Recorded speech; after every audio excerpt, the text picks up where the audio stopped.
Shri Jose K Mani LDF വിട്ട് UDFിലേക്ക് പോകാൻ നിന്നു. അതിൻ്റെ ഒരുപാട് ചർച്ചകളൊക്കെ നമ്മൾ കണ്ടതാണല്ലോ. ഇന്നിപ്പോൾ നമ്മുടെ പാലായിൽ നിന്നുള്ള MLA മാണി സി കാപ്പൻ അദ്ദേഹം ഒരു മാധ്യമങ്ങളോട് സംസാരിക്കുമ്പോൾ അദ്ദേഹം ഒരു പ്രസ്താവന നടത്തിയിരിക്കുന്നു. ജോസ് കെ മാണിയാണ് LDF വിട്ട് UDFിലേക്ക് പോകാൻ ശ്രമിച്ചത്. കോൺഗ്രസ് നേതാക്കളെ കണ്ട് ചർച്ച പോലും നടത്തി. ഇനി അങ്ങനെ അല്ല എന്ന് ഈ കുരിശുപള്ളിയിലെ മാതാവിൻ്റെ മുമ്പിൽ നിന്ന് സത്യം ചെയ്യാൻ ജോസ് കെ മാണിക്ക് ധൈര്യമുണ്ടോ? അങ്ങനെ സത്യം ചെയ്താൽ ജോസ് കെ മാണി പറയുന്ന പണി ഞാൻ എടുക്കാം എന്നാണ് അദ്ദേഹം പറഞ്ഞിരിക്കുന്നത്. ഇത് എന്തെങ്കിലും വാസ്തവമുണ്ടോ സാർ? ഈ പറഞ്ഞതുപോലെ ജോസ് കെ മാണി കോൺഗ്രസ് നേതാക്കളെ കണ്ട് എന്നെ രക്ഷിക്കൂ രക്ഷിക്കൂ എന്ന് അദ്ദേഹം താണ് വീണ് അപേക്ഷിച്ചതായിട്ടാണ് മാണി സി കാപ്പൻ MLAയുടെ വാക്കുകളിൽ നിന്ന് നമുക്ക് മനസ്സിലാകുന്നത്. അങ്ങനെ ഒരു നീക്കം നടന്നു. അല്ല ആര്യ, അത് ഈ കേരള കോൺഗ്രസിൻ്റെ കാര്യം തീരുമാനിക്കുന്നത് കേരള കോൺഗ്രസിൻ്റെ എക്സിക്യൂട്ടീവിലല്ല, അത് ബിഷപ്പ് ഹൗസിലാണ്. അതെല്ലാവർക്കും അറിയാവുന്ന കാര്യമല്ലേ. അപ്പോൾ 2026 UDFിൻ്റെ ഗവൺമെൻറ് അധികാരത്തിൽ വരണമെന്ന് ബിഷപ്പുമാർ ചർച്ച ആഗ്രഹിക്കുന്നുണ്ട്. അപ്പോൾ ചർച്ചിൻ്റെ ഒരു മുൻകൈ, ജോസ് കെ മാണി അതിനകത്ത് അത്രയും പ്രധാനപ്പെട്ട ഒരു താരമല്ല. ചർച്ച് ബിഷപ്പുമാർ തീരുമാനിച്ചു, ഇപ്പം ഈ പ്രാവശ്യം ജോമോന് UDFിൻ്റെ കൂടെ നിൽക്കട്ടെ, LDFിൽ വേണ്ട. ഇത് അവരുടെ ഒരു ആലോചനയായിരുന്നു. പുറമേ ഇവർക്ക് പിന്നെ മതമില്ല രാഷ്ട്രീയമില്ല എന്നൊക്കെ പറയുമെങ്കിലും ബിഷപ്പ് ഹൗസിൽ നടക്കുന്ന എപ്പോഴും രാഷ്ട്രീയ ചർച്ചകൾ തന്നെയാണ്. അല്ലാതെ പിന്നെ അവർക്ക് താല്പര്യമുള്ളവരെ അനുകൂലിക്കും, അല്ലാത്തവരെ അവർ പാരവെക്കും, തോപ്പിക്കും, എല്ലാം ചെയ്യും. അപ്പോൾ ശരിക്കും പറഞ്ഞാൽ ഒരു സംഘടിത സമുദായങ്ങൾ എന്നുള്ള നിലയിൽ ക്രിസ്ത്യൻ ചർച്ച് നമ്മുടെ രാഷ്ട്രീയത്തിൽ നന്നായിട്ട് കൈകടത്തുന്നുണ്ട്. അതറിയുന്നില്ല എന്ന് മാത്രം. SNDP യോഗം ജനറൽ സെക്രട്ടറി ഒരു സ്റ്റേറ്റ്മെന്റ് കൊടുത്ത എല്ലാവരും കൂടെ ജനറൽ സെക്രട്ടറിയുടെ തലയിൽ ചടി കയറും. അദ്ദേഹത്തിന് വർഗീയവാദമായിട്ട് ചിത്രീകരിക്കും. NSS പറഞ്ഞാലും അങ്ങനെയാണ്. അധികം പറയാറില്ല. NSS പറഞ്ഞാൽ അത് തന്നെ. അസമയം ഒരു ബിഷപ്പ് ഒരു സ്റ്റേറ്റ്മെന്റ് നടത്തുകയാണ്, ഇന്ന് ചെയ്യണം എന്ന് പറയാൻ പിന്നെ അതിലാരും തൊടാൻ ധൈര്യപ്പെടാം. സമസ്തയുടെ സംസ്ഥാന അധ്യക്ഷൻ പറഞ്ഞാലും അതുപോലെയാണ്. അവിടെ ഒന്നും ആരെയും ഒന്ന് നുള്ളി നോവിക്കാൻ പോലും പോവില്ല. അപ്പം ഒരു കാലഘട്ടം വരെ ഇത് നന്നായിട്ട് ഓടി. ഇപ്പോൾ ഈ കാലഘട്ടത്തിൻ്റെ ഒരു മാറ്റം യൂട്ടേണായി നടക്കില്ല. ഇപ്പോഴും ഇപ്പോൾ നടക്കില്ലെന്ന് പറഞ്ഞാൽ പിന്നെ മതമേലധ്യക്ഷന്മാർ പൊളിറ്റിക്കൽ സ്റ്റേറ്റ്മെൻറ്റിന് കൊടുക്കുന്നതിനെ പൊതുസമൂഹം എതിർക്കാൻ തുടങ്ങി. ഞാൻ തന്നെ പല ബിഷപ്പുമാരുടെ സ്റ്റേറ്റ്മെൻറ്റ് എതിർക്കുന്നുണ്ട്. ക്രിസ്ത്യൻ സമൂഹം തന്നെ ഒരു പരിധിവരെ അതിനെ എതിർക്കാൻ അവരും എതിർക്കുന്നുണ്ട്. അപ്പോൾ ക്രിസ്ത്യൻ സമൂഹം ചർച്ച് പറയുന്ന അനുസരിച്ച് വോട്ട് ചെയ്യുന്നത് രാജ്യത്തിൻ്റെ വികസനത്തിന് ഗുണകരമല്ല എന്ന് തോന്നുന്ന ഒരുപാട് ക്രിസ്ത്യാനികൾ നമ്മുടെ രാജ്യത്തുണ്ട്, ഒരുപാട് പേരുണ്ട്. അതുകൊണ്ട് ചർച്ചിൻ്റെ ഒരു രാഷ്ട്രീയം വിശ്വാസികളുടെ ചർച്ചിൻ്റെ പിടി, വിശ്വാസികളുടെ മേലുള്ള പിടി ഒന്ന് അയഞ്ഞിരിക്കുന്നു. ഒരുപാട് അയഞ്ഞുപോയി. ഉദാഹരണത്തിന് പിന്നെ തൃശ്ശൂരിൽ എറണാകുളം അതിരൂപതയിൽപ്പെട്ട ഒരാൾ, അദ്ദേഹത്തിൻ്റെ ഒരു സ്റ്റേറ്റ്മെൻ്റ് ഉണ്ടായിരുന്നു. ആർച്ച് ബിഷപ്പിനെതിരെയാണ് അദ്ദേഹം സ്റ്റേറ്റ്മെൻറ്റ് നടത്തിയിരിക്കുന്നത്. ഒരാൾ അങ്ങനെയൊന്നും ക്രൈസ്തവരുടെ ഇടയ്ക്കില്ലല്ലേ ആർച്ച് ബിഷപ്പിനെതിരെ ഒന്നും സ്റ്റേറ്റ്മെൻറ്റ് കൊടുക്കില്ല. NSSൽ നിൽക്കുന്ന ആളുകൾ വന്ന് സുമാരൻ നേരെ ചീത്ത വിളിക്കുന്നതിൻ്റെ താല്പര്യമൊന്നുമില്ല, SNDPയിലും അതിന് താല്പര്യമൊന്നുമില്ല. അത് ആ സംഘടനയുടെ സ്വഭാവം. നമ്മൾ കണ്ടല്ലോ ഈ ശബരിമല തന്ത്രി അകത്തായപ്പോൾ ഏറ്റവും കൂടുതൽ സന്തോഷിച്ചത് എനിക്ക് തോന്നുന്നു കുറേ നമ്പൂതിരിമാരും പിന്നെ നായന്മാരും ഒക്കെ ആയിരിക്കും. അല്ല, ഞാൻ ചോദിച്ചോട്ടെ, ശബരിമല തന്ത്രി അറസ്റ്റ് ചെയ്തു, ആരെങ്കിലും എന്തെങ്കിലും പറഞ്ഞു? ഒരു ചലനം നമ്പൂതിരി തെറ്റ് ചെയ്തിട്ടുണ്ടെങ്കിൽ, തന്ത്രി തെറ്റ് ചെയ്തിട്ടുണ്ടെങ്കിൽ ഞാൻ തന്ത്രി അറസ്റ്റ് ചെയ്യട്ടെന്നല്ലേ പറഞ്ഞത്? അതെ, തീർച്ചയായിട്ടും. സാറിപ്പോൾ പറഞ്ഞപ്പോൾ പെട്ടെന്ന് ഓർമ്മ വന്നൊരു കാര്യം പറയാം. BJPയുടെ സംസ്ഥാന പ്രസിഡൻ്റൊക്കെ ആയിരുന്ന ഹിന്ദുക്കളുടെ ഏറ്റവും തലമുതിർന്ന നേതാക്കളിൽ ഒരാളാണ് കുമ്മനം രാജശേഖരൻ. അദ്ദേഹം പറഞ്ഞത് തന്ത്രിയായാലും മന്ത്രിയായാലും കുറ്റം ചെയ്തിട്ടുണ്ടെങ്കിൽ, തെളിവുകൾ ഉണ്ടെങ്കിൽ പോലീസ് അറസ്റ്റ് ചെയ്യണം, നിയമ നടപടി സ്വീകരിക്കണം, കോടതി തീരുമാനിക്കട്ടെ ശിക്ഷ എന്തു വേണം എന്നുള്ളത്. ഇതായിരുന്നു കുമ്മനം രാജശേഖരൻ. BJPയുടെ സംസ്ഥാന അധ്യക്ഷൻ കൂടിയായിരുന്ന ആളാണ്. BJPക്കാരും എനിക്ക് തോന്നുന്നു സംഘപരിവാർ ദ ഹോൾ ടീം അതിനെ അനുകൂലിച്ചാണ് നിന്നത്. അതിനെതിർത്ത് ആരും ഒരക്ഷരം പോലും പറഞ്ഞില്ല. അല്ല, എൻ്റെ ഈ കാര്യത്തിലുള്ള നിലപാടും ദൈവത്തിനുള്ള ദൈവത്തിനും സീസണുള്ള സീസണിനും കൊടുക്കണം എന്ന അഭിപ്രായക്കാരനാണ്. ഇപ്പം ശങ്കരാചാര്യരെ അറസ്റ്റ് ചെയ്ത് പോലീസ് മാൽ കയറ്റിക്കൊണ്ടാണ് പോയത് തമിഴ്നാട്ടിൽ. ഒരു കലങ്ങൊക്കെ വെച്ച് വലിയ കുഴപ്പമുണ്ടായില്ലേ? അതേസമയം പിന്നെ ഛത്തീസ്ഗഡിൽ അവിടുത്തെ നിയമം ലംഘിച്ച 2 കന്യാസ്ത്രീകളെ പോലീസ് ചോദ്യം ചെയ്യാൻ വിളിച്ചപ്പോൾ പറഞ്ഞു. അപ്പം ഞാൻ പറഞ്ഞത് അത്തരം വിളച്ചിലുകൾ ഇനി അധികകാലം ഓടത്തില്ല. അത് കൈവച്ചാൽ മതി എന്ന് പറഞ്ഞു. ഒരു സംസ്ഥാനത്ത് നിൽക്കാൻ ആ സംസ്ഥാനത്തെ നിയമം അച്ഛനായാലും കന്യാസ്ത്രീ ആയാലും ബിഷപ്പായാലും അനുസരിച്ച് മതിയാവൂ, തന്ത്രിയായാലും അനുസരിച്ച് മതിയാവൂ. അല്ലെങ്കിൽ പിടിച്ച് അകത്തിടണോ വേണം തീരുമാനിക്കുന്ന ഗവൺമെൻറ്റിൻ്റെ ഇച്ഛാശക്തിയാണ്. നല്ല ഒന്നാം തന്നെ ഗവൺമെൻറ് ആണെങ്കിൽ ആരെ പിടിച്ച ശങ്കരാചാര്യനെ പിടിച്ച് അകത്തിടാമെങ്കിൽ ബിഷപ്പിനെ അറസ്റ്റ് ചെയ്യുന്നതിന് തടസ്സം എന്താ? ഒരു തടസ്സവും ഇല്ല. അപ്പം ഞാൻ പറഞ്ഞു വന്നത്, രാജ്യത്തെ നിയമം അനുസരിച്ചൊക്കെ പോകുന്നതാണ് ഇവർക്ക് നല്ലത്. അവരത് ചെയ്യാതെ അവരുടെ കുഞ്ഞാടുകളെ വെച്ച് രാഷ്ട്രീയത്തിലേക്ക് ഇടപെടാൻ ശ്രമിച്ചാൽ അതിൻ്റെ പ്രത്യാഘാതം വളരെ വലുതായിരിക്കും. ഇപ്പം തന്നെ KCBC പിന്നെ ഇന്ത്യൻ ചർച്ച് കൗൺസിൽ, ബിഷപ്സ് കൗൺസിലാണല്ലോ ഒരു കേസ് സുപ്രീം കോടതി കൊടുത്തിരിക്കുന്നത്. അവർക്ക് മതപരിവർത്തനം നടത്താനുള്ള അവകാശം വേണം എന്നാണ് പറയുന്നത്. അതുപോലെ ഇന്ത്യയിൽ നടക്കൂ? അതൊന്നും നടക്കുന്ന കാര്യമല്ല. അതിനെക്കാട്ടി നല്ലത് നമ്മുടെ ഒരു സോഷ്യൽ ഫാബ്രിക് ഉണ്ട്, അതിനെ മുറിവേൽപ്പിക്കാതെ പോകുന്നതായിരിക്കും അവർക്ക് നല്ലത്. അല്ലെങ്കിൽ നോർത്ത് ഇന്ത്യയിൽ ചെന്ന് ഒരു കമ്മ്യൂണൽ ഹാർമണി ഇല്ലാതാവും. നോർത്ത് ഇന്ത്യയിൽ ചെന്ന് മതപരിവർത്തനം നടത്താൻ ചെന്നാൽ അവരെ തല്ലുകൊടുത്ത് പറഞ്ഞു. സുപ്രീം കോടതിയുടെ ഉത്തരവുണ്ടെന്ന് ഒരു ഗ്രാമത്തിൽ ചെന്ന് ആദിവാസികളെ മതം മാറ്റാൻ ശ്രമിക്കുകയാണെങ്കിൽ ആ നാട്ടുകാരെടുത്തിട്ട് അടിച്ചാൽ ഒന്നും ചെയ്യാനില്ല. കൊല്ലത്തോ അല്ലെങ്കിൽ കോട്ടയത്തോ കിടന്ന് പ്രതിഷേധിക്കാം എന്നുള്ളതല്ല, അതിനപ്പുറത്തെ കാര്യമില്ല. എപ്പോഴും നല്ലത് കേരളത്തിൽ ബന്ദ് നടത്തിക്കും. ഇപ്പോൾ 12-ാം തീയതി ബന്ദ് വരികയല്ലേ, എത്ര ഇടത്ത് ബന്ദ് നടക്കുന്നതിന് നമുക്ക് കാണാം. കേരളത്തിൽ ബന്ദ് നടക്കും, കേരളത്തിൽ എന്തും നടക്കും. സാർ, നമുക്ക് ജോസ് കെ മാണി അപ്പോൾ നമ്മുടെ വഴി തെറ്റിപ്പോയി. അപ്പോൾ ഇതിൻ്റെ പ്രോബ്ലം എവിടെയാണെന്ന് വെച്ചാൽ, ജോസ് കെ മാണി അങ്ങനെ തീരുമാനം എടുത്തതിൻ്റെ കാര്യം ബിഷപ്പുമാർ പറഞ്ഞുകൊണ്ടാണ്.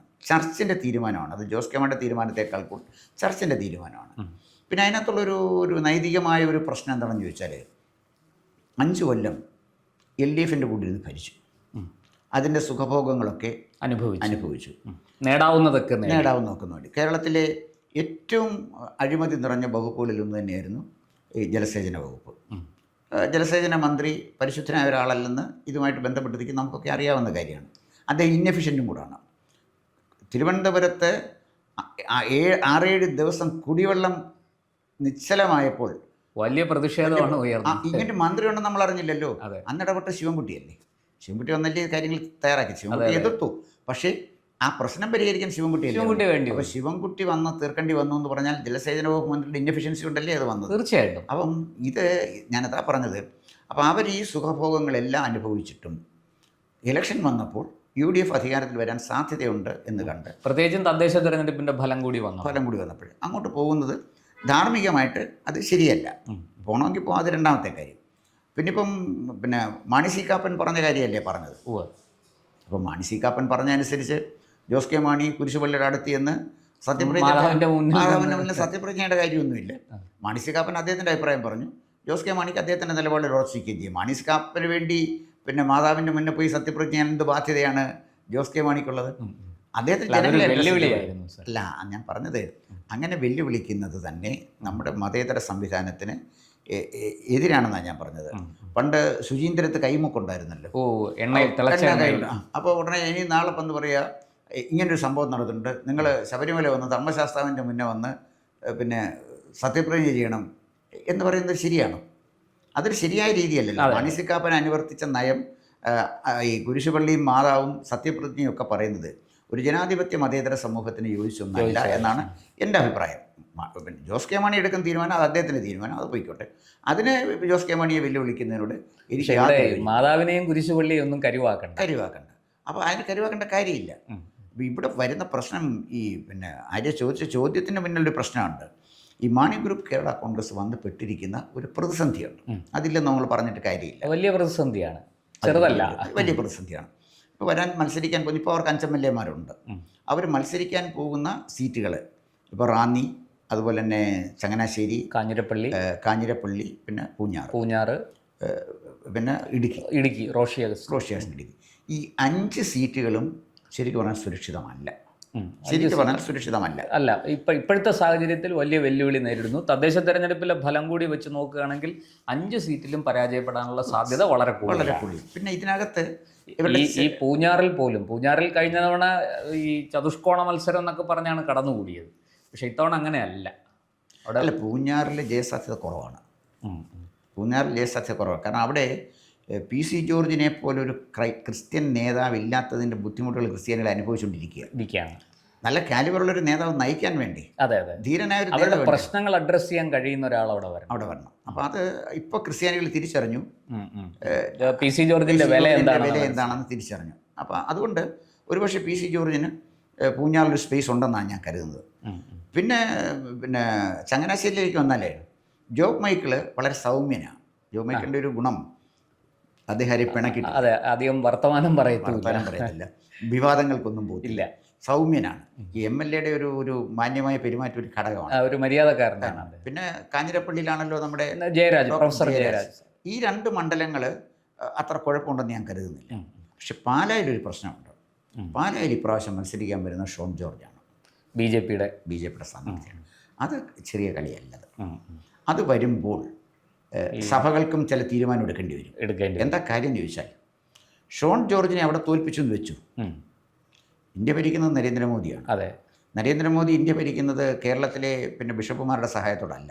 അല്ല, അവർ കൂടി വന്നാൽ തൃശ്ശൂർ ഒരു പിന്നെ BJP സ്ഥാനാർത്ഥിയെ തോൽപ്പിക്കാൻ പറ്റിയേക്കും, അതല്ലേ ഉള്ളൂ. തിരുവനന്തപുരത്ത് നന്നായിട്ട് BJP പ്രവർത്തിച്ചാൽ ലത്തീൻ സഭയുടെ സഹായം ആവശ്യമില്ല, അല്ലാതെ തന്നെ ജയിക്കാൻ പറ്റും. തിരുവനന്തപുരം ജയിക്കാൻ പറ്റും, ഒരു പ്രയാസമില്ല. കൊല്ലത്ത് നന്നായിട്ട് കാലുറപ്പിക്കാൻ കഴിഞ്ഞാൽ കൊല്ലത്തും ജയിക്കാൻ പറ്റും. പക്ഷേ അവിടെ ഒരു വലിയ ബ്ലോക്ക് എന്ന് പറയുന്നത് പ്രേമേന്ദ്രൻ്റെ ജനസമ്മതിയാണ്. പ്രേമേന്ദ്രനെ മാറി നിർത്തിയാൽ അവിടെ ഒരു നേതാവില്ല. LDF-ന് ആരോ ഒരു നേതാവ് പ്രേമേന്ദ്രനെ മാറ്റി നിർത്തിയാൽ UDF-ലും നേതാവില്ല. പ്രേമേന്ദ്രനെ മാറ്റി നിർത്തിയാൽ കമ്മ്യൂണിസ്റ്റ് പാർട്ടി കൊടുക്കാൻ പറ്റിയ ഏറ്റവും മഹാനായ നേതാവ് മുകേഷ് ആയിരുന്നു. അദ്ദേഹത്തിന് നിർത്തിയല്ലോ. അതിൻ്റെ പല അനുഭവിച്ചുകൊണ്ടിരിക്കും. പാളിപ്പോയ പരീക്ഷണം. അതെ, അതിന് അതിനെ മുകേഷിനെ പൊക്കിക്കൊണ്ട് വന്നതിൻ്റെ പ്രശ്നം എവിടെയെന്ന് വെച്ചാൽ, ഈ കമ്മ്യൂണിസ്റ്റ് പാർട്ടിക്ക് വേണ്ടി വിറക് കിട്ടുകയും വെള്ളം കോരുകയും ചെയ്ത ഒരു വിഭാഗം ആളുകളോടുണ്ട്. അവരുടെ മുഴുവൻ സീനിയോറിറ്റി അവഗണിച്ചാണ് മുകേഷിനെ കൊടുത്തത്. അവരൊന്നും തൃപ്തരായിട്ടിരിക്കുകയല്ല. പാർട്ടി അച്ചടക്കമുള്ളതുകൊണ്ട് അവരൊക്കെ മിണ്ടാതിരിക്കുന്നത്. അതാണ് CPM-ൻ്റെ കൊല്ലം ജില്ലാ കമ്മിറ്റിയിൽ ഗുരുദാസൻ ചോദിച്ചു, നിങ്ങൾക്ക് ഈ സാധനത്തിന് എവിടെ നിന്നാണ് കിട്ടിയെന്നാണ് ചോദിച്ചത്, ഗുരുദാസനെ പോലെ ഒരാൾ. അപ്പം പറഞ്ഞു വന്നത് ഇങ്ങനെയാണ് കാര്യങ്ങൾ പോകുന്നത്. അങ്ങനെ വരുമ്പോൾ ഈ പാലായിലെ ഒരു ഇഷ്യൂ വരുന്നതിൻ്റെ അകത്ത് കാര്യം, ഇപ്പം മാണി സി കാപ്പന് ലക്ഷ്യമാക്കുന്നത് ജോസ് കെ മാണിയെ ഹിറ്റ് ചെയ്തെങ്കിൽ അദ്ദേഹത്തിൻ്റെ വിജയം അവിടെ ആവർത്തിക്കാൻ കഴിയും. അതാണ് അദ്ദേഹം ആഗ്രഹിക്കുന്നത്. ജോസ് കെ മാണി നേരിടുന്ന വലിയൊരു പ്രശ്നം എന്താണെന്ന് ചോദിച്ചാൽ, അദ്ദേഹത്തിന് പാലാ കോൺസ്റ്റിറ്റ്യൂൻസിയിൽ ജയിക്കാൻ ബുദ്ധിമുട്ടാണ്. ജയിക്കാൻ ഒക്കത്തില്ലെന്ന് ഞാൻ പറയുന്നില്ല, ജയിക്കാൻ പക്ഷേ വളരെ പ്രയാസം. ഞാൻ മനസ്സിലാക്കിയത്തോളം അദ്ദേഹം വളരെ അൺപോപ്പുലറാണ് അവിടെ. പോപ്പുലർ എന്നല്ല, അൺപോപ്പുലറാണ്. മറ്റേ മാണിസാറിൻ്റെ മകനാണെന്ന് പറഞ്ഞിട്ടൊന്നും കാര്യമില്ല. അതിൻ്റെ ഇപ്പോൾ മാണിസാറിൻ്റെ ജനങ്ങൾ ബഹുമാനിച്ചു. പക്ഷേ മാണിസാറിൻ്റെ മകനും ആ ബഹുമാനം ആർജിക്കാൻ യോഗ്യനാകണം. അത് തെളിയിക്കണം അദ്ദേഹം. അതിന് കഴിഞ്ഞില്ല. അതിന് അദ്ദേഹത്തിന് കഴിഞ്ഞത് എനിക്ക് സംശയമുണ്ട്. കാരണം അത് തെളിയിക്കാൻ അദ്ദേഹം 2 തവണ അതിന് കഴിഞ്ഞില്ല എന്ന് അദ്ദേഹം തെളിയിച്ച ആളാണ്. ഒരു ഉപതെരഞ്ഞെടുപ്പിലും അതിനുശേഷം നടന്ന തെരഞ്ഞെടുപ്പിലും 2 സമയത്തും അദ്ദേഹം ഉപതെരഞ്ഞെടുപ്പിൽ അദ്ദേഹം UDF-നൊപ്പമായിരുന്നു. പക്ഷേ അത് കഴിഞ്ഞ് തെരഞ്ഞെടുപ്പ് വന്നപ്പോൾ അദ്ദേഹം LDF-ൽ നിന്ന് പയറ്റി നോക്കി. അവിടെയും പരാജയം തന്നെയായിരുന്നു ഫലം. ഏറ്റവും അദ്ദേഹത്തിൻ്റെ ഭയങ്കര ഭീകരമായ ഒരു തിരിച്ചടി കിട്ടിയത് ഈ പാലാ മുനിസിപ്പൽ ഇലക്ഷനിലെ, അതിപ്പോൾ ഏറ്റവും ഒടുവിൽ ബിനു പുളിക്കക്കണ്ടം, ആ ഫാമിലി വലിയ മാരകമായ പരിക്കാണ്. അത് ഒരാളും അയാളുടെ അനിയനും അയാളുടെ മകളും കൂടെ പാലാ മുനിസിപ്പാലിറ്റി ഹൈജാക്ക് ചെയ്തു എന്ന് പറയുമ്പോഴേ, കാരണം അദ്ദേഹത്തിന് അവിടെ ജനസമ്മതി നേടിക്കൊടുത്തത് കരിങ്ങൊഴിക്കൽ തറവാട്ടുകാരുടെ മഹിമ മുഴുവനും പോയി. ഞാൻ സംശയിക്കേണ്ട കാര്യമുണ്ടോ അതിൻ്റെ? കാരണം ഈ മനുഷ്യനത് ബിനു പുളിക്കക്കണ്ടത്തിന് കിട്ടിയ സ്വീകാര്യത അദ്ദേഹം ജോസ് കെ മാണി എതിർത്തു എന്നുള്ളതാണ്. അതാണ് അതിൻ്റെ ഞാൻ മനസ്സിലാക്കിയിടത്തോളം അതാണ് അവർക്ക് കിട്ടിയൊരു സ്വീകാര്യത. അങ്ങനെ വരുമ്പോഴേ ജോസ് കെ മാണിക്ക് ഒരു മണ്ഡലം എന്ന നിലയിൽ പാലാ സുരക്ഷിതമല്ല. ഷോൺ ജോർജ് കൂടെ വരുന്നതും കടുക്കും. ഒരു പക്ഷേ ജോസ് കെ മാണി 3-ാം സ്ഥാനത്ത് പോകാൻ സാധ്യതയുണ്ടോ? അല്ല, ഇലക്ഷന് ടൈറ്റായിട്ട് വരികയാണെങ്കിലുള്ള പ്രോബ്ലം എവിടെയാണെന്ന് ചോദിച്ചാൽ, പാലാ ബിഷപ്പിനെ ഇവർ ഉപരോധിച്ചല്ലോ SDP. അതെ, അന്ന് ഉപരോധിച്ചപ്പോഴേ സഹായിക്കാൻ വന്നത് PC ജോർജും ഷോൺ ജോർജുമാണ്. ഇപ്പോൾ ഷോൺ ജോർജിനെ അങ്ങ് തോൽപ്പിച്ചു എന്ന് വെച്ചു. നാളെ ഇവർക്കൊരു ഭീഷണി ഉണ്ടായാൽ PC ജോർജിൻ്റെ അടുത്ത് ചെന്ന് സഹായം അഭ്യർത്ഥിക്കാൻ ചർച്ച ചെന്നാൽ തിക്തമായ ഫലമായിരിക്കും. അതെ, മൂപ്പരുടെ നാവ് ശരിയാവത്തില്ല, സരസ്വതി വിളയാടും. അപ്പോൾ അതുകൊണ്ട് തന്നെ ചർച്ചിന് ആവശ്യം എന്താണെന്നറിയാം, അവരെ സംരക്ഷിക്കുന്നൊരു നേതാവിനെയാണ്. അപ്പോൾ ചർച്ചിനെ സംരക്ഷിക്കുന്നൊരു നേതാവായിട്ട് നിൽക്കാനായിട്ട് ജോസ് കെ മാണിക്ക് കഴിയുന്നില്ല. ഇനി ഇതിലെല്ലാം ഉപരിയായിട്ട് വേറൊരു കാര്യം ഉണ്ടായിരിക്കും മനസ്സിലാക്കേണ്ടത്. ഇപ്പോൾ ഓരോ സമുദായത്തിന് അവരുടേതായ നേതൃത്വങ്ങളും സംവിധാനങ്ങളും ഉണ്ടല്ലോ. കേരളം അങ്ങനെയാണല്ലോ പോകുന്നത്. എന്നും ക്രിസ്ത്യൻ സമുദായത്തിന്, ക്രിസ്ത്യൻ കമ്മ്യൂണിറ്റിക്ക് കേരളത്തിൽ പ്രബലരായ നേതാക്കന്മാരുണ്ടായിരുന്നു. അപ്പോൾ അവസാനം KM മാണി സാറും പിന്നെ ഉമ്മൻചാണ്ടിയായിരുന്നു. ഇവരാരും കമ്മ്യൂണലൊന്നുമല്ല. പക്ഷേ ആ സഭയ്ക്കൊരാവശ്യം വന്നാൽ അവരൊപ്പം അതൊന്ന് അഡ്രസ്സ് ചെയ്യാൻ ഒരാൾ വേണ്ടേ? അവർക്ക് ശരി അത് പരിഗണിക്കാം, അല്ലെങ്കിൽ ഇവിടെ പോയി പറയാം. പ്രധാനമന്ത്രിയെ കണ്ട് സംസാരിക്കാം, അല്ലെങ്കിൽ മുഖ്യമന്ത്രി ഒരു ഉചിതമായ പരിഹാരം കണ്ടെത്താം. ഉചിതമായ പരിഹാരം കണ്ടത് അല്ലാതെ ഒരിക്കൽ പോലും മാണി സാറോ അതല്ലെങ്കിൽ ഉമ്മൻചാണ്ടിയോ ഉമ്മൻചാണ്ടിയോ ഒന്നും അവരൊന്നും വഴിവിട്ടൊന്നും ചെയ്യുന്ന ആളുകളല്ല. പക്ഷേ ആ ക്രിസ്ത്യാനിക്ക് ന്യായമായ അവകാശമില്ലേ നമ്മുടെ സംസ്ഥാനത്ത്? ആ അവകാശം സംരക്ഷിക്കണ്ടേ? അത് രാഷ്ട്രീയമായ ഒരു പേറ്റൺ ഇല്ലെങ്കിൽ അത് സംരക്ഷിക്കാൻ കഴിയത്തില്ല. വലിയ ബുദ്ധിമുട്ടാണ്. വലിയ ബുദ്ധിമുട്ട്, പല ഇഷ്യൂസ് വരും. അപ്പോൾ എല്ലാവർക്കും ഉള്ള പോലെ ക്രിസ്ത്യാനിക്കും അവകാശമുണ്ട്. പക്ഷേ ക്രിസ്ത്യാനിയുടെ അവകാശം സംരക്ഷിക്കാൻ തക്ക വിധത്തിൽ അവരെ നയിക്കാൻ പറ്റുന്ന ഒരു നേതാവ് ഇന്ന് ക്രിസ്ത്യൻ കമ്മ്യൂണിറ്റിക്ക് ഇല്ല. മാണി സാറിൻ്റെ അഭാവം നികത്താനുള്ള നേതൃപരമായ യോഗ്യത തെളിയിക്കാൻ ജോസ് കെ മാണിക്ക് കഴിഞ്ഞില്ല. പി ജെ ജോസഫ് പ്രായമായി, അദ്ദേഹത്തിന് ഒരിക്കലും മാണി സാറിൻ്റെ ഒരു സ്റ്റേച്ചറിൽ എത്താൻ പറ്റുകയില്ല. പണ്ട് പറ്റത്തില്ല, ഇപ്പോഴും പറ്റത്തില്ല, നാളെയും പറ്റത്തില്ല. പിന്നെ അദ്ദേഹത്തിൻ്റെ മകനാണ് വന്നത്, അവരൊക്കെ ചെറുപ്പമാണ്. പിന്നെ ആരാണ് ഒരു നല്ല നേതാവ് ക്രിസ്ത്യൻ കമ്മ്യൂണിറ്റിക്കുള്ളത്? ഒരു വലിയ ചോദ്യമാണ്. വലിയ സ്പേസ് അവിടെ ഒഴിഞ്ഞു കിടക്കുന്നത്. ഒരു സ്പേസാണ് ഒഴിഞ്ഞു കിടക്കുന്നത്. ആ ഒരു സാഹചര്യത്തിൽ അവിടെ ഷോൺ ജോർജ്, അവിടെയാണ് പി സി ജോർജിനും മകനും പ്രാധാന്യം വരുന്നത്. ഷോൺ ജോർജിനെ അവർക്ക് തോൽപ്പിക്കാൻ കഴിഞ്ഞാലും അവർക്ക്, ഞാനതാണ് പറഞ്ഞത്, കേരളത്തിലെ ക്രൈസ്തവരുടെ പിന്തുണ ഇല്ലാതാണല്ലോ 2019 ഭൂരിപക്ഷം കൂടുകയല്ലേ ചെയ്തത്. അതെ, 2019 തെരഞ്ഞെടുപ്പ് വന്നപ്പോൾ പള്ളികളിൽ, കേരളത്തിലെ പള്ളികളിൽ മോഡി തോക്കണമെന്ന് കൂട്ടപ്രാർത്ഥന നടത്തി. അറിയാമോ? എനിക്കറിയാവുന്ന കാര്യം ഞാൻ പറഞ്ഞത്. പ്രാർത്ഥന നടത്തി മോദി തോക്കണമെന്ന്, ഭൂരിപക്ഷം കൂടി. അപ്പോൾ അന്നാരാണ്ട് എനിക്കൊന്ന്, പിന്നെ നമ്മുടെ സാമുവൽ കൂടൽ എന്ന് പറഞ്ഞ ഒരാളുണ്ട്, അദ്ദേഹം ഒരു പിന്നെ വിപ്ലവകാരിയാണ്. അദ്ദേഹം പറഞ്ഞത് കർത്താവ് ശരിയായിട്ടുള്ള പ്രാർത്ഥനയാണ് കേട്ടത്. രാജ്യം രക്ഷിക്കാൻ കർത്താവ് തീരുമാനിച്ചു, രാജ്യം നശിപ്പിക്കാൻ ഇവിടെ പ്രാർത്ഥന നടത്തിയവനെ കർത്താവ് തള്ളിക്കളഞ്ഞിട്ട് രാജ്യത്തിനോടൊപ്പം കർത്താവ് നിന്നു എന്ന് അദ്ദേഹം ഒരു സ്റ്റേറ്റ്മെൻറ്റ് കൊടുത്തു. ഇത് ക്രിസ്ത്യാനികളിൽ തന്നെ വരുന്ന ഒരു മാറ്റമാണ്. അപ്പോൾ ഇതിൻ്റെ ഒരു ഭാഗം ആയിട്ട് വരുന്ന ഒരു ചില മൗലികമായ രാഷ്ട്രീയ മാറ്റം വരുന്ന ഒരു മണ്ഡലമാണ് ഈ പാലാ എന്ന് പറയുന്നത്. ഇപ്പോൾ പാല, അതുപോലെ തന്നെ ഉമ്മൻചാണ്ടി ഉണ്ടായിരുന്ന സമയത്തായിരുന്നെങ്കിൽ പുതുപ്പള്ളി, ഇങ്ങനെയൊക്കെയുള്ള ചില മണ്ഡലങ്ങൾക്ക് അതിൻ്റേതായ പ്രാധാന്യമുണ്ട്. അതുകൊണ്ട് ഈ വളരെ മുൻകൂട്ടി കണ്ടുകൊണ്ട് തന്നെ മാണി സി കാപ്പൻ ഓടുന്ന പട്ടിക്ക് ഒരു മുഴം മുമ്പേ എറിഞ്ഞതാണ്. അപ്പോൾ മാണി സി കാപ്പന് ജയിക്കണം, നമ്പർ 1 അദ്ദേഹത്തിൻ്റെ ഇഷ്യൂ. 2, ജോസ് കെ മാണിക്ക് അവിടെ നിന്ന് ജയിക്കണം. മുസ്ലിം ലീഗ് കൊടുക്കുന്നൊരു സീറ്റിൽ അദ്ദേഹത്തിന് പോകാൻ ആത്മഹത്യാപരമാണ്. എന്തായാലും അദ്ദേഹത്തിന് ആഗ്രഹമുണ്ടെങ്കിൽ തന്നെ പോകാൻ പറ്റിയില്ല, പോയില്ല. ഇനിയിപ്പോൾ LDF ഇന്ന് മാറിയൊന്നും പോകാൻ പറ്റുകയില്ല. ജാഥ ക്യാപ്റ്റനായിട്ട് വന്നു. ഒരു കാരണവശാലും LDF ഇട്ടൊന്നും പോകാൻ പറ്റത്തില്ല. ഇപ്പോൾ കേരള കോൺഗ്രസിൻ്റെ നേതാവിനെ പിന്നെ ജോസ് കെ മാണി കണ്ടതിൽ എന്താ തെറ്റാ? എല്ലാവരും അടുത്തടുത്ത സുഹൃത്തുക്കളല്ലേ. പിണറായി വിജയനെ രമേശ് ചെന്നിത്തല കണ്ട ഉടനെ അർത്ഥം രമേശ് ചെന്നിത്തല അങ്ങോട്ട് പോകാനാണ്. CPM അത് പറയുന്നതിനകത്തൊന്നും അർത്ഥമില്ല. ജോസ് കെ മാണി സീനിയർ MP-മാരിൽ ഒരാളാണ്. അദ്ദേഹം കോൺഗ്രസിൻ്റെ നേതാക്കന്മാരെ കാണട്ടെ. അതിനകത്തൊന്നും ഒരു അർത്ഥമുള്ളൊരു കാര്യമല്ല. അതല്ല പ്രശ്നം. ഇത് വെറും ഒരു പൊളിറ്റിക്കൽ സ്റ്റേറ്റ്മെൻ്റ് ആയിട്ടാണ് എനിക്ക് ഇദ്ദേഹത്തിൻ്റെ ഈ മാതാവും സത്യപ്രതിജ്ഞയും കുരിശടിയും ഒക്കെ എനിക്ക് തോന്നുന്നത്. ഒരു നമ്പർ ഇട്ട് നോക്കി, അതിനപ്പുറത്തൊരു പ്രസക്തിയുള്ളതായിട്ട് എനിക്ക് തോന്നുന്നില്ല. എന്തായാലും നമുക്ക് ഇനിയിപ്പോൾ എന്തായാലും ജോസ് കെ മാണിയുടെ പോക്ക് തടഞ്ഞു. LDFിൽ തന്നെ, LDF വിട്ട് തൽക്കാലം എങ്ങോട്ടേക്കും പോകാൻ അദ്ദേഹത്തിന് കഴിയില്ല. പോകാൻ പിണറായി വിജയൻ സമ്മതിക്കുമെന്നും തോന്നുന്നില്ല. ഇനി ബാക്കിയൊക്കെ ജനങ്ങളുടെ കയ്യിലാണ്. ജനങ്ങൾ വോട്ട് ചെയ്താൽ ജയിക്കും, ഇല്ലെങ്കിൽ പരാജയപ്പെടും. അതുമാത്രമേ ഉള്ളൂ ഇതിനകത്ത് നമുക്ക് പറയാനായിട്ട് കഴിയുക. കൂടുതൽ വാർത്തകളും വിശേഷങ്ങളും നേരിട്ട് ലഭിക്കാൻ ജനങ്ങളിൽ നിന്ന് ജനങ്ങളിലേക്ക് ജനഭൂമി ന്യൂസ് സബ്സ്ക്രൈബ് ചെയ്യൂ. ബെൽ ബട്ടൺ അമർത്താനും മറക്കരുത്.